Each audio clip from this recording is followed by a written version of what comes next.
Hi hello అందరికీ Saturday mini vlog అనమాట. ఇంకా సాటర్డే ఇది శ్రావణ మాసంలో మొదటి శనివారం కదా, ఇంకా పిండి దీపం అయితే పెట్టుకోవాలనిపించిందండి.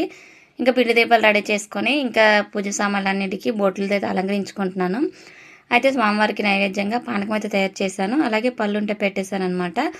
అయితే శ్రావణ మాసం ఏంటంటే శుక్రవారం మొదటి శుక్రవారం పడిందని నిన్నైతే పూజ చేసుకున్నాం కదండి. శ్రావణ మాసం నిన్నే స్టార్ట్ అయింది, కానీ ఏంటంటే శ్రావణ మాసం తిథి అనేది ఏంటంటే కొంచెం లేట్గా నైట్కి ఎప్పుడుకో స్టార్ట్ అయిందనమాట. అందుకని కొంతమంది ఏంటంటే నిన్న ఫస్ట్ వారం కాదా అంటున్నారు, కొంతమంది నిన్నే ఫస్ట్ వారం అంటున్నారు. ఏదైనా శ్రావణం స్టార్ట్ అవ్వడం మాత్రం నిన్నే స్టార్ట్ అయింది. అయితే శ్రావణం స్టార్ట్ అయిన తర్వాత ఫుల్గా మనకు కలిసి వచ్చింది ఏంటంటే ఈరోజు అనమాట. శ్రావణ మాసంలో మొదటి శనివారం. శ్రావణ మాసం పూర్తిగా స్టార్ట్ అయినట్టు. నిన్నటికి ఏంటంటే కొంచెం డౌట్గా ఉంది కదా. ఇంక ఇదైతే మొదటి శనివారం. ఇంకా పూజ అయితే స్వామివారి దగ్గర ఇలా చేసుకున్నాను, చాలా హ్యాపీగా అనిపించింది. శ్రావణ మాసంలో మొదటి శనివారం పూజ అయితే అయిపోయింది. పిండి దీపం పెట్టుకోవాలి అనిపించింది, పెట్టుకొని పూజ అయితే పూర్తి చేసుకున్నాను.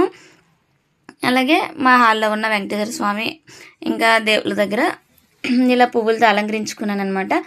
అలంకరించుకొని పూజ పని అంతా పూర్తి చేసుకొని ఇంక ఇంట్లో పనులు పూర్తి చేసుకొని ఇంకా మొదటి శనివారం కదా శ్రావణ మాసంలో, ఎప్పుడు శనివారం గుడికి అయితే వెళ్తాను.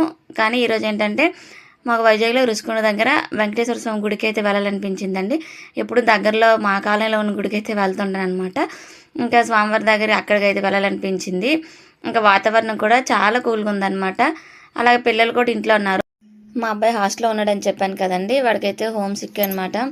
అయితే ఇంకా హాలిడేస్ ఇచ్చారు, ఇంటికి పంపించారు, వాడు ఇంట్లో ఉన్నాడు. ఇంకా వాడిని కూడా తీసుకొని వెళ్దామని చెప్పి స్వామివారి గుడికి అయితే వెళ్దామని రెడీ అవుతున్నాము. నేనైతే ఇక్కడ పువ్వులు పెట్టుకున్నాను చూడండి. నాకు పువ్వులు అంటే చాలా ఇష్టం అనమాట.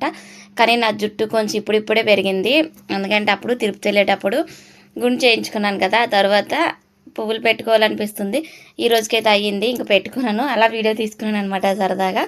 ఇంక ఇంటి దగ్గర స్టార్ట్ అయ్యి గుడి దగ్గరికి అయితే వచ్చేసామండి. ఇంకా శనివారం కదా కొంచెం జనాలు ఎక్కువే ఉన్నారు, అయినా దర్శనం బాగానే అయిపోయింది అనమాట. దర్శనం అయ్యి బయటకు వచ్చాము. గుడి చుట్టూ ఇలా తిరుగుతూ ఇగోండి గుడి నుంచి వస్తే బీచ్ అయితే చాలా బాగా కనిపిస్తుందండి. ఇంకా అక్కడి నుంచి అలా చూస్తూ వాతావరణం చల్లగా ఉంది కదా, కొంచెంసేపు ఉండి అక్కడేమో అగరబత్తులు తీసుకున్నాను. ఈ అగరబత్తులు స్మెల్ అనేది చాలా బాగుంటుందండి, నాకు చాలా ఇష్టం అనమాట. ఎప్పుడు తిరుపతి నుంచి అయితే ఎవరు వెళ్ళినా తెప్పిస్తాను, నేను వెళ్ళేటప్పుడు తెచ్చుకునేదాన్ని. ఇంక ఇప్పుడైతే రుషికొండలో దొరుకుతున్నాయి, చాలా బాగున్నాయండి. ఇంకా అక్కడి నుంచి ఇస్కాన్ టెంపుల్కి అయితే వచ్చాము. ఇక్కడ కూడా స్వామివారికి దర్శనం చేసుకొని కొంచెంసేపు కూర్చొని అక్కడి నుంచే రిటర్న్ అయిపోయామండి. రిటర్న్ అయిపోయి ఇంకా పిల్లలు ఉన్నారు కదా, బీచ్లో కొంచెంసేపు అయితే కూర్చున్నాము. పిల్లలు కూడా కొంచెంసేపు ఆడుకుంటారని చెప్పి అక్కడి నుంచి వెళ్ళి బీచ్లో అయితే కొంచెంసేపు కూర్చొని ఇంటికి అయితే రిటర్న్ అయిపోయామండి. మా శనివారం రోజు అయితే ఇలా గడిచింది. వీడియో నచ్చితే సబ్స్క్రైబ్.